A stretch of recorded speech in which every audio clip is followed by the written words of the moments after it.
శ్రీ మహాగణాధిపతయే నమః. నమామ వేదమాతరం. తెలంగాణ వేదశాస్త్ర ప్రవర్ధక సభ శాక్త పరిషత్ వారు 3 రోజుల పాటుగా వేదసభ, చతుర్వేద పరీక్షలు, అథర్వవేద హవనం చేయడం చాలా సంతోషకరమైనటువంటి ఒక విషయం. తెలంగాణ ప్రాంతంలో ఉండేటటువంటి అనేక బ్రాహ్మణ కుటుంబాలకు ఒక ఉద్దీపనాన్ని, ప్రోత్సాహాన్ని ఈ కార్యక్రమం ఇస్తోందని భావిస్తూ ఇటువంటి వేద ప్రచార కార్యక్రమాలు, వేద సేవ నిరంతరం జరగాలని ఆ పరమేశ్వరుడిని ప్రార్థిస్తున్నాం. శంకరాచార్య, మధ్వాచార్య, రామానుజాచార్యుల అనుయాయులైనటువంటి, అనుసరించేటటువంటి అనేక కుటుంబాల వారు ఈ వేదసేవా కార్యక్రమంలో పాల్గొనడం, ఇక్కడ వేదార్థ ప్రవచనాలు జరగడం కూడా భగవద్ అనుగ్రహానికి గొప్ప సూచన అని భావిస్తున్నాం. ఈనాటి సమాపన సభలో మనం కొన్ని ముఖ్యమైన విషయాలని ప్రస్తావించుకోవాలి.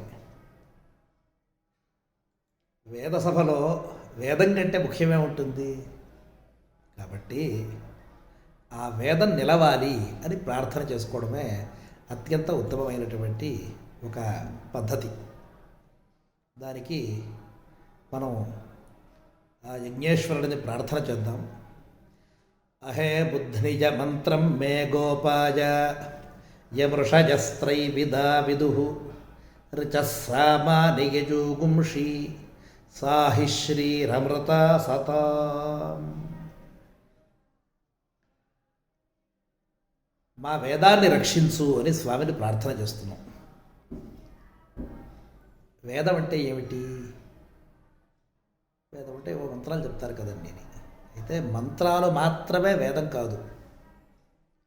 ఇది కాస్త అర్థం అవ్వాలి అంటే వేదంలో 2 భాగాలు ఉన్నాయని ఆపస్తంభుడు చెప్పినటువంటి యజ్ఞ పరిభాష చెబుతోంది. వాక్యం ఏమిటంటే మంత్రబ్రాహ్మణయో వేదనామధేయం. మంత్రబ్రాహ్మణయో వేదనామధేయం. మంత్రము బ్రాహ్మణము కలిస్తే వేదము అని చెప్పబడుతుంది. కాబట్టి బ్రాహ్మణం అంటే ఎవరో పురోహితులు, జాతులు వీళ్ళైనా బ్రాహ్మణము అంటే కాదండి. బృహి వృద్ధవుని ధాతువు అంటే మంత్రం యొక్క అర్థమును చెబుతూ, మంత్రమును ఎలా వినియోగించాలో చెబుతూ, ఆ వినియోగాన్ని మనం అర్థం చేసుకునేటటువంటి అర్థవాద వాక్యాలతో కలిపితే దానిని బ్రాహ్మణము అంటారు. బ్రాహ్మణము అనేది ఒక గ్రంథము యొక్క పేరు అన్నమాట, జాతి నామధేయం. ఎలా అయితే సైన్స్ టెక్స్ట్ అంటాం. సైన్స్ అనేది ఒక కలెక్టివ్ నౌన్. దాంట్లో మనకి బయాలజీ అని, ఫిజిక్స్ అని, కెమిస్ట్రీ అని అవాంతర భేదాలు చాలా ఉన్నాయి. అలాగే బ్రాహ్మణము అనేటటువంటిది మంత్రము యొక్క అర్థమును చెబుతూ, మంత్రము యొక్క వినియోగమును ఉపదేశిస్తూ, ఆ వినియుక్తమైనటువంటి మంత్రము మనకు అనుష్ఠానానికి ఎలా ఉపయోగపడాలో చెప్పేటటువంటి అర్థవాద వాక్యాలను కలిపితే దానిని బ్రాహ్మణం అంటారు. కాబట్టి మంత్రబ్రాహ్మణయోర్ వేదనామధేయం. దీంట్లో మరొక స్వారస్యకరమైన విషయం ఉంది. మనం ఇప్పుడు వేదం గురించి తెలియనటువంటి వాళ్ళు విమర్శలు చేయడం చూస్తూ ఉంటాం. ఈ విమర్శలు ఈరోజు మనకి పుట్టినటువంటివి కావు. కొంతమంది ఇతర ధర్మాలని అనుసరిస్తున్నామని చెప్పుకునేవారు వేదం గురించి తెలియక రకరకాలుగా మాట్లాడుతూ ఉంటారు. మరి కొంతమంది వేదము అభిమానిస్తూ కూడా ఈ విషయం తెలియకుండా తెకామక పడుతూ ఉంటారు. ఈ ఇరువురికి కూడా సమాధానాన్ని జైమిని మహర్షి 1000 సంవత్సరాల క్రితమే అందించారు. తాత్పర్యం ఏమిటో చూద్దాం. వేదం అంటే ఏమన్నాం?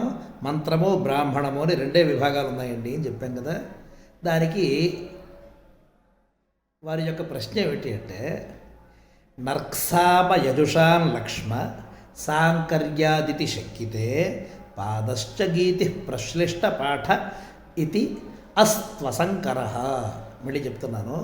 నర్క్సామ యజుషాన్ లక్ష్మ. రుక్ అంటే ఏమిటో, యజస్సు అంటే ఏమిటో, సామ అంటే ఏమిటో వీటికి లక్షణం లేదు కదా. సాంకర్యాదితి శంకితే, దాంట్లో ఇది దీంట్లో అది కలిసిపోతున్నాయి కదా అని మీకు సందేహం కలుగుతోందా? పాదశ్చ గీతి ప్రశ్లిష్ట పాఠ ఇత్యస్త్వసంకర అని 3 వేదాల యొక్క లక్షణాన్ని చెప్పుకుంటూ వచ్చారు. వాస్తవానికి 3 వేదాలు కావివి, 3 రకములైన మంత్రముల యొక్క అర్థాన్ని చెప్పారు. ఏమిటా 3 లక్షణాలు అంటే, పాదము అక్షరముల యొక్క కూర్పు ద్వారా వృత్తము అంటే ఛందస్సు. ఈ పాదములు ఛందస్సు ద్వారా ఏవైతే నియతంగా ఉంటాయో వాటిని రుక్ అని పిలిచారు. రిచస్థితములు ధాతువు అన్నమాట. ఈ రుక్కులను గానం చేసినట్లయితే వాటిని సామ అని పిలిచారు. గీతిషు సామాఖ్య అని జైమినీ సూత్రమే ఉందన్నమాట. ఇక ఈ 2 కారటువంటిది యజుశబ్ద వాచ్యము అంటే పాదములు ఛందస్సు లేనటువంటిది, గానము కూడా కానటువంటిది యజుస్సు అనబడుతుంది అని లక్షణం అన్నమాట. కాబట్టి మంత్రం అంటే ఏమిటో మనం ఈ విధంగా తెలుసుకున్నాం. ఈ 3 రకములైనటువంటి మంత్రములను అధ్యయనము చేయడమే మన కుటుంబాలకు ఉన్నతమైనటువంటి ఉత్తమమైనటువంటి ఒక సంపద. సాహిశ్రీ అమృత అంటే నాశనము లేనటువంటి సంపద అని అర్థం అన్నమాట. అందుకని మరేంటి చెప్తున్నారు? యమృషజస్త్రైవిదా విదుహు 3 వేదాన్ విదంతీతి త్రివిధ. 3 వేదములను తెలుసుకునేటటువంటి వారు త్రివిధులు. త్రివిధాం సంబంధిన అధ్యేతార త్రైవిధా. ఈ 3 వేదములను అధ్యయనము చేసే 3 రకములైనటువంటి మంత్రములను అధ్యయనము చేసేటటువంటి వారికి సంబంధించిన వారి వద్ద చదువుకునేటటువంటి విద్యార్థులు త్రైవిధా. వీరు దేనినైతే రుక్కులని, దేనినైతే యజస్సులని, దేనినైతే సామ అని పిలుస్తున్నారో ఆ విధానమును గోపాయ రక్షించు అని అహేబుద్ధినిజాగ్నిని మనం ప్రార్థిస్తున్నాం. అహిర్బుద్ధినిజాగ్నిని ప్రార్థిస్తున్నాం. ఇప్పుడు చిన్న సందేహం కలుగుతుంది. ఏమంటే మీరు రుక్కుకేత లక్షణాలు చెప్తున్నారు కానీ ఋగ్వేదము అనేటటువంటిది నిగతంగా కనిపించటం లేదు. ఎందుకు అంటే ఋగ్వేదంలో శాకల సంహిత అని, అదేవిధంగా ఐతరేయ బ్రాహ్మణం అని, ఆరణ్యకం అని ఉన్నాయి. ఈ బ్రాహ్మణం కానీ ఆరణ్యకం కానీ చూస్తే వాటిలో మనకి 100ల కొద్దీ మంత్రాలు కనిపిస్తున్నాయి. కాబట్టి ఇవే మంత్రాలు, ఇది బ్రాహ్మణం అని చెప్పలేకపోతున్నాం. ఇక పోనీ యజుర్వేదం తీసుకుంటారా? యజుర్వేదములో 30% పైగా మంత్రాలు కనిపిస్తూనే ఉన్నాయి. యజుర్వేదాధ్యయనం చేసినటువంటి వారు మీలో చాలామంది ఉన్నారు. మీకు మంచిర్యాల కానీ మంథని కానీ గొప్ప పండిత గ్రామాలుగా ఉండేవి. ఈరోజు కూడా మనకి జగదేవపూర్లోనూ, ఇక హైదరాబాద్ గురించి చెప్పక్కర్లేదు, అనేక ప్రాంతాల నుంచి వచ్చినటువంటి వారు అక్కడ వేద విద్యా బోధన చేస్తున్నారు.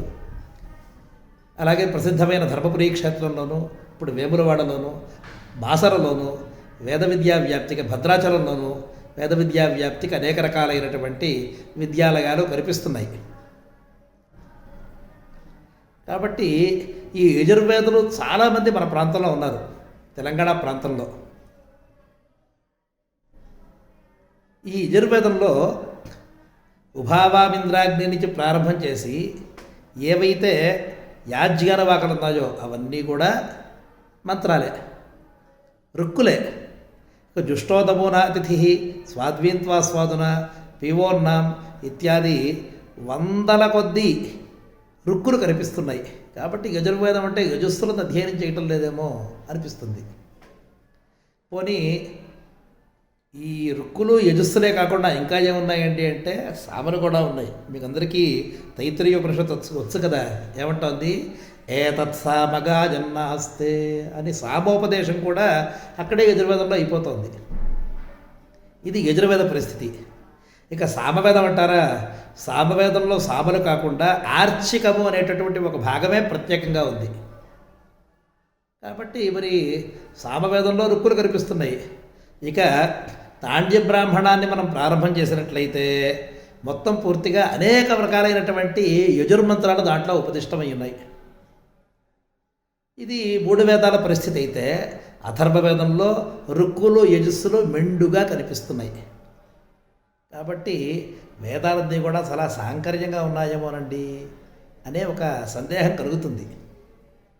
ఇంకా దేవోపస్సవితోత్పునాతు అచ్ఛిద్రేణ పవిత్రేణ వసో సూర్యస్య రశ్మిభి. విషయత్వ ప్రభృతి అన్నీ కూడా మనకి యజస్సులే ఉన్నాయి. దాని మధ్యలో ఈ దేవోపస్సవితోత్పునాతు అనేటటువంటి ఒక మంత్రం ఉంది. ఇది మంత్రం రుక్క యజుస్స సామ అనే సందేహం కలిగితే వేదమే దాన్ని పరిహరిస్తోంది. ఎలా? సావిత్రిగర్చ సవితృప్రసూతం మే కర్మ సదితి అని చెప్తోంది. అంటే సవితృదేవతాకమైనటువంటి రుక్కుతో అని వేదమే సాక్షాత్గా సంబోధిస్తోంది.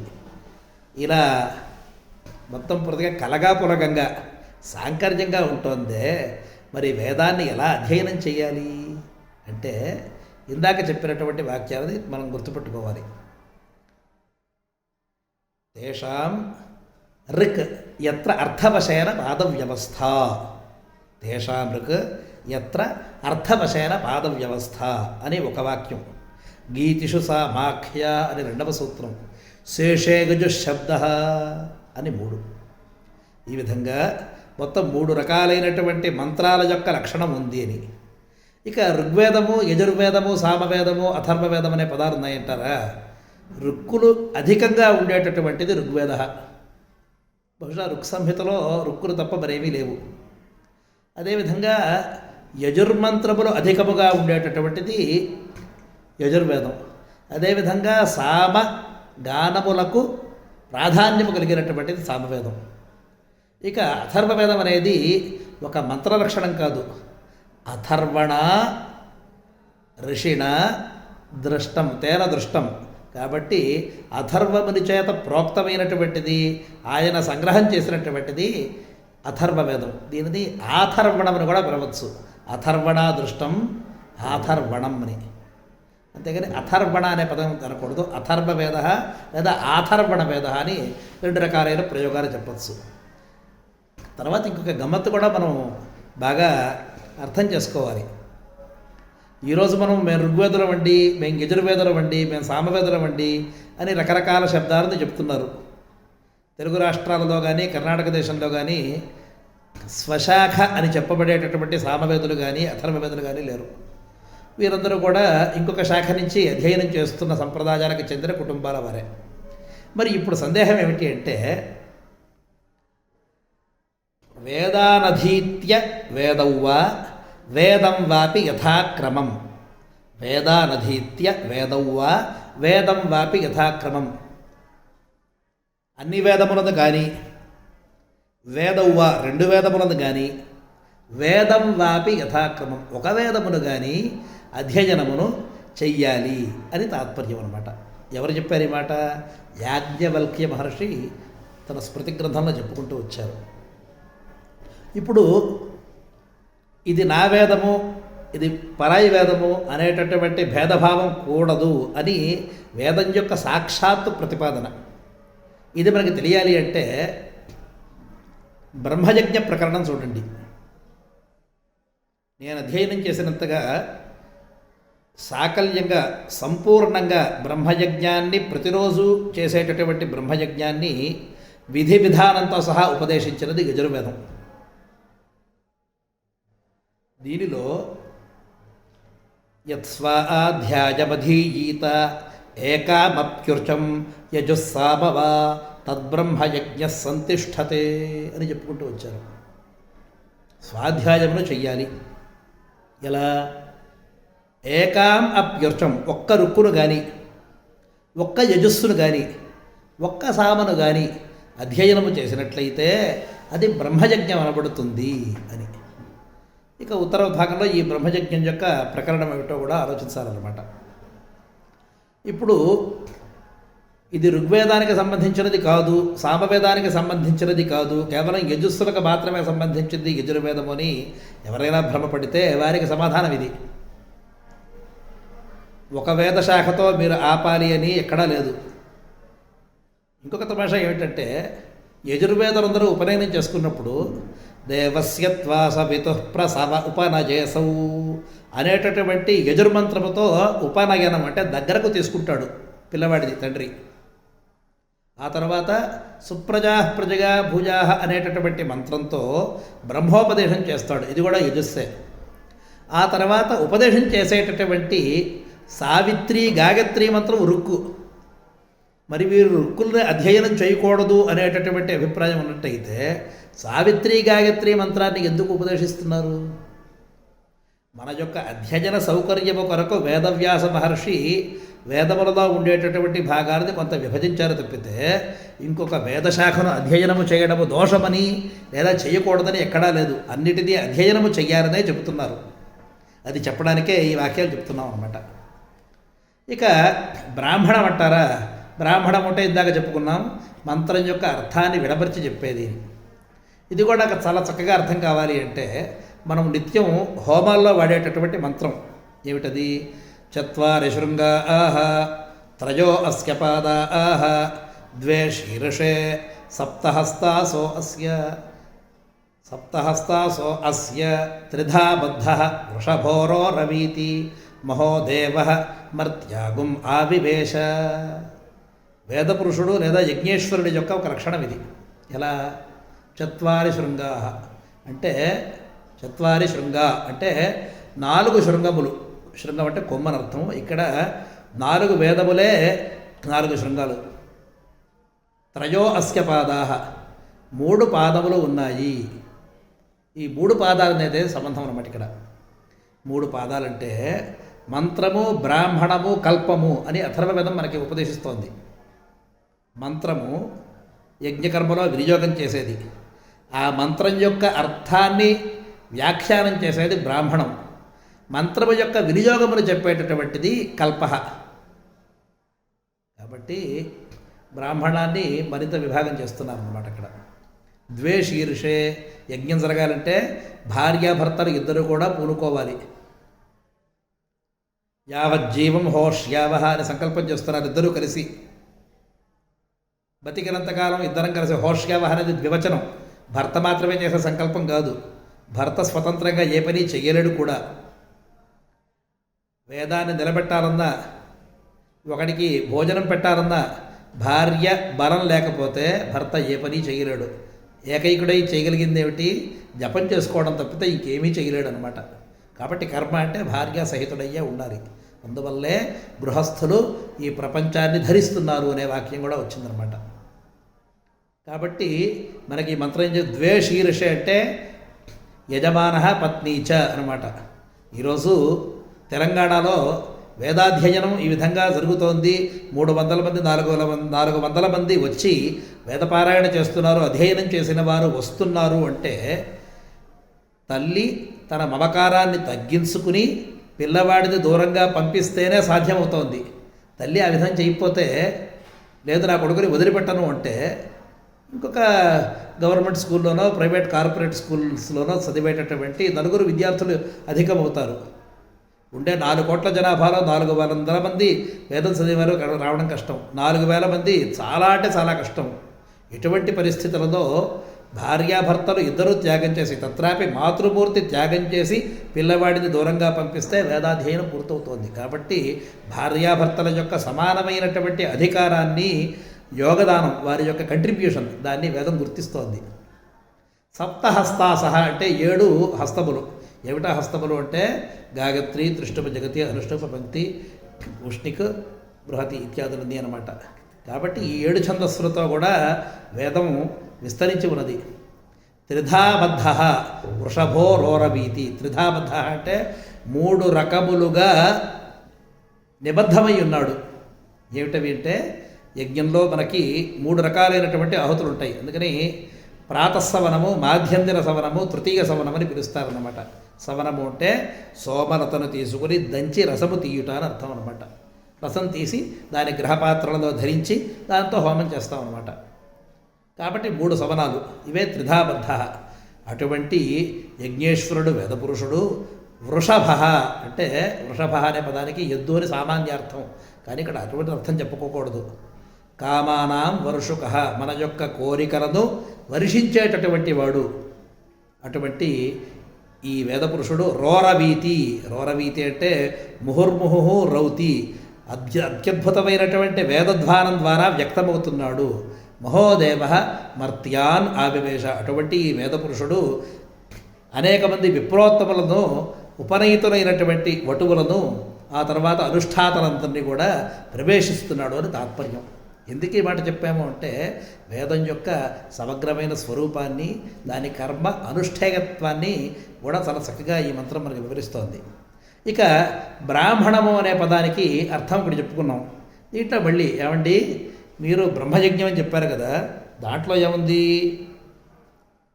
యద్బ్రాహ్మణాని ఇతిహాసాన్ పురాణాని కల్పాన్ గాథా నారాశగుంసి ప్రీణాతి అని ఉంది. మరి బ్రాహ్మణాన్ పురాణాని కల్పాహ గాథాహ నారాశంసీ అని ఇన్ని అవాంతర విభాగాలు ఉన్నాయి కదండి. బ్రాహ్మణము, ఇతిహాసము, పురాణము, కల్పము, గాథ, నారాశంసి అనేటటువంటి 6 విభాగాలుంటే మీరు మంత్రబ్రాహ్మణయోర్ వేదనామధేయం అని రెండింటే వేదం అంటున్నారేంటి అంటే, ఇది కాస్త ఆలోచించాలి. అంటే విప్ర పరివ్రాజక న్యాయము అని ఒక న్యాయాన్ని చెప్తున్నారు. విప్రులు పరివ్రాజకులు వచ్చారు అని చెప్పారనుకోండి. విప్రులు అంటే బ్రాహ్మణులు, పరివ్రాజకులు అంటే సన్యాసులు. అంటే విప్రులు కానటువంటి సన్యాసులు ఉన్నారని అభిప్రాయం కాదు. విప్రులు, వారిలో సన్యాసులు కూడా ఉన్నారు అని తాత్పర్యం అన్నమాట. అలాగే బ్రాహ్మణాని ఇతిహాసాన్ పురాణాని కల్పాన్ గాథా నారాశకంసి అనే వాక్యానికి అర్థం ఏమిటంటే బ్రాహ్మణ వాక్యములు, వాటిలో ఈ విభాగాలు ఉన్నాయి అని తాత్పర్యం. ఈ ఉదాహరణ మనం చెప్పుకోవాలి అంటే దేవాసురా సంయత్త ఆసన్. దేవాసురులు ఇద్దరు కూడా యుద్ధమునకు సిద్ధముగా ఉండిరి, తలపడినారు అని చెప్తే ఇది మనకి ఇతిహాసం. ఇతిహాసం అంటే కూడా హాసహ కాదు, ఇది ఇతిహ ఆస అని ఉండెనట అని అర్థం. హ అంటే అట అని ఉండెనట అని కథ చెప్తుంది అనమాట. అందుకనే ఇతిహాసం అంటే మహాభారతం ఒకటే ఇతిహాసం అని మనం అనుకుంటూ ఉంటాం, కానీ వేదంలోనే అవాంతర విభాగం అన్నమాట. ఇతిహాసం అంటే గడచినటువంటి వృత్తాంతమును చెప్పుట, ఇలా జరిగేనట అని చెప్పడం అన్నమాట. ఇది ఇతిహాస. ఇక పురాణం అంటే ఏమిటో చెప్తున్నారు. ఇదం వా అగ్రే నైవ కించనాసీత్. ఎటువంటి వాక్యాలు ఉన్నాయి కదా, ప్రపంచము పుట్టుటకు మునుపు ఏమైతే జరిగిందో, పురాణం అంటే ఏమిటి? పాతది అని అర్థం, అంటే పూర్వ వృత్తాంతం అని అర్థం అనమాట. అటువంటి వృత్తాంతాన్ని పురాణం అన్నారు.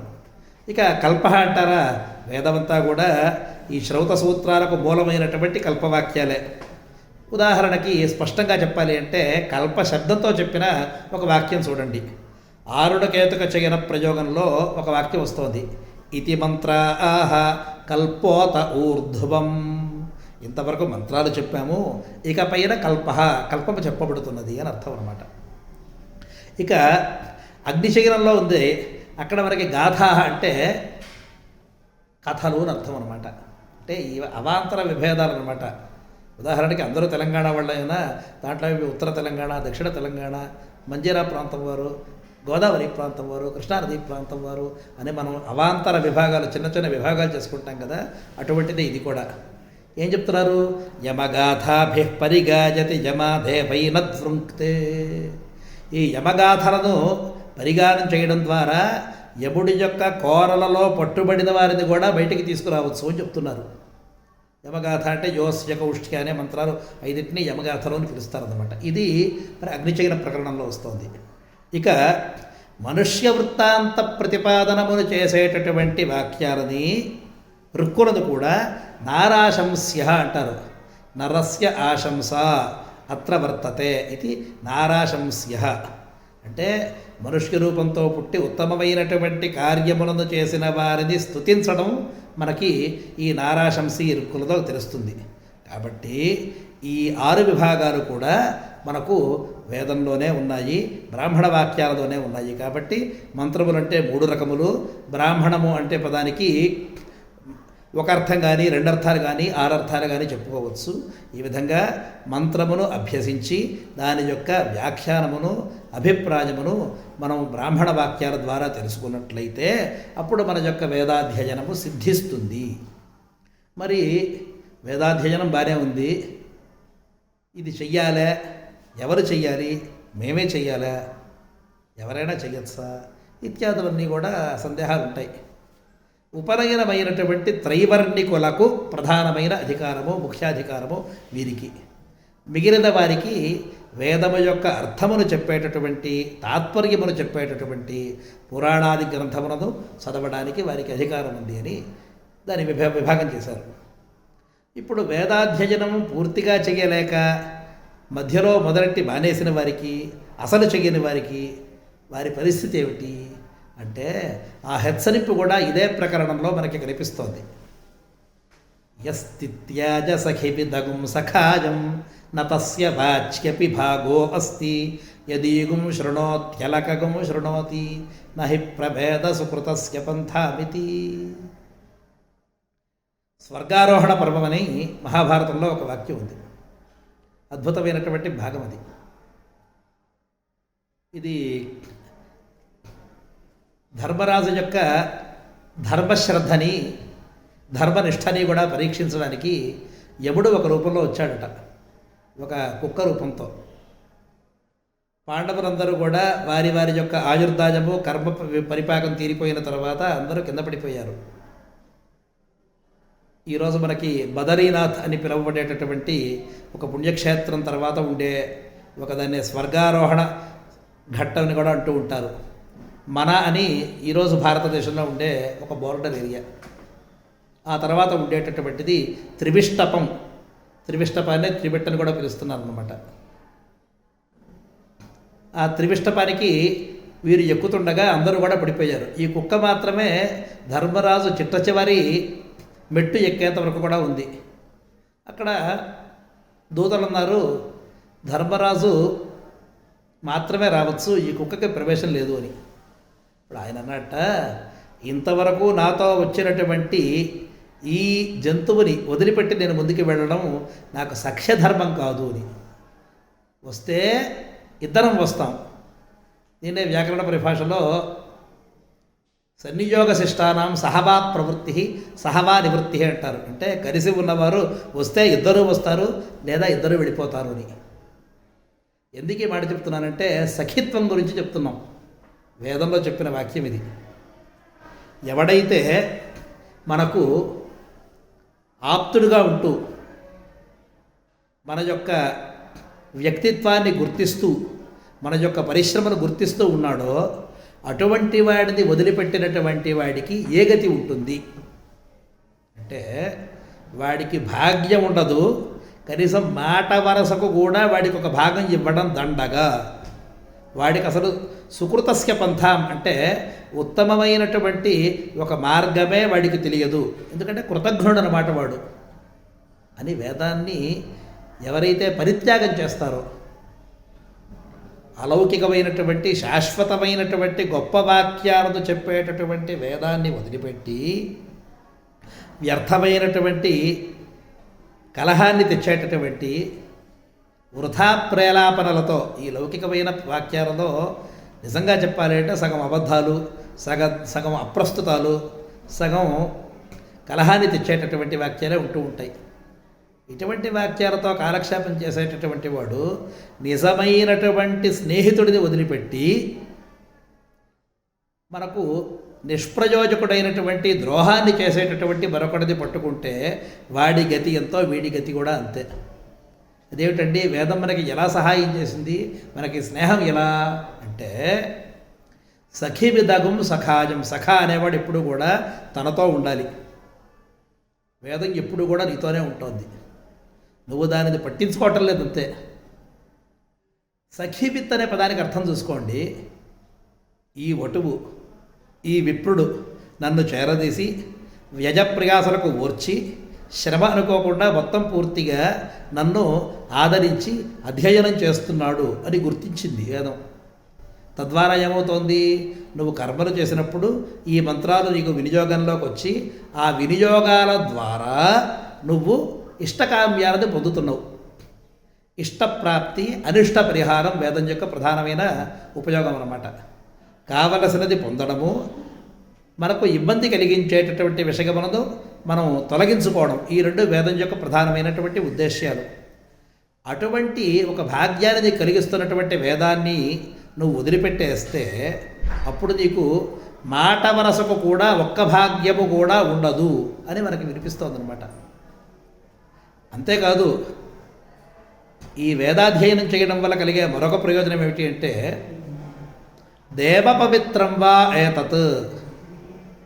ఒకసారి యజ్ఞం చాలా చేశారు. చేసినందువల్ల యజమాని యొక్క పాపాలన్నీ కూడా ఆ యజ్ఞ భాగాలను స్వీకరించేటటువంటి ఋత్విక్కుల ద్వారా, ఎందుకంటే ఋత్విక్కులకి ధనం వెళ్తుంది కదా, కాబట్టి యజమాని యొక్క పాపాన్ని వీరు కూడా పంచుకుంటారు. వీరి ద్వారా ఆ ద్రవ్యం ద్వారా దేవతలకు వెళ్ళింది. అప్పుడు దేవతలు ఏం చేశారు, మళ్ళీ వేదాన్ని ఆశ్రయించారు. అందువల్ల అపహత పాప్మా స్వాధ్యాయ అన్నారు. మొత్తానికి పాపం పోవాలి అంటే వేద పఠనం జరిగితే తప్ప పోదనమాట. ఇదే గుర్తు చేయడానికి ఇంకొక అద్భుతమైనటువంటి స్మృతివాక్యం ఉంది. కుక్షవు తిష్టతి యస్యాన్నం వేదాభ్యాసేన జీర్యతే. ఎవరి యొక్క కష్టార్జితమైన న్యాయ సంపాదన వేదాధ్యయనము ద్వారా జీర్ణమవుతోందో, అంటే వేదం చదువుకునేటటువంటి వారికి భోజనం పెట్టడము, ఆశ్రయం ఇవ్వడం ద్వారా వారి యొక్క కష్టార్జితము జీర్ణమవుతోందో వారి యొక్క పాపాలన్నీ పటాపంచలవుతున్నాయి.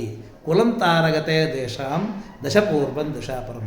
ఈ విధంగా దేవతలను కూడా పవిత్రము చేయగలిగినటువంటి శక్తి ఉన్నటువంటి ఈ వేదమును ఎవరైతే అధ్యయనము చేస్తున్నారో అటువంటి వారందరికీ కూడా, ఎవరైతే సహాయం చేస్తారో, అన్నమును పెడతారో, విద్యాబోధన చేస్తున్నారో వారందరూ కూడా తమ యొక్క కులాన్ని 10 తరాల అవతల 10 తరాలు యువతల, అంటే 21 పూరుషం 21 తరాల పాటు అందరూ కూడా పవిత్రులు అవుతున్నారు అని తాత్పర్యం అన్నమాట. అటువంటి వేదాధ్యయనాన్ని సమగ్రంగా చేస్తున్నటువంటి వేదవేత్తలకు, అధ్యాపకులకు, విద్యార్థులకు అందరికీ కూడా పరమేశ్వర అనుగ్రహం ఉండాలి అని, తర్వాత వేదవ్యాప్తి నిరంతరం ఇదే విధంగా కొనసాగాలని ఆ పరమేశ్వరుడిని ప్రార్థన చేస్తున్నాం. మనమందరం కూడా నిజామాబాద్ అని ఈరోజు పిలుస్తున్నాం. దాని యొక్క అసలు పేరు ఇందూర్ అని, ఇందోహపురం, ఇందుపురం అని కూడా పిలుస్తూ ఉంటారు. అక్కడ నీలకంఠ మహాదేవుడి యొక్క క్షేత్రం అది. ఆ స్వామి అందరిది కూడా చల్లటి చూపులతో చూస్తూ వారి యొక్క స్వధర్మనిష్టని పెంపొందించాలని ప్రార్థన చేస్తూ మంగళం మహత్. స్వస్తి ప్రజాభ్యః.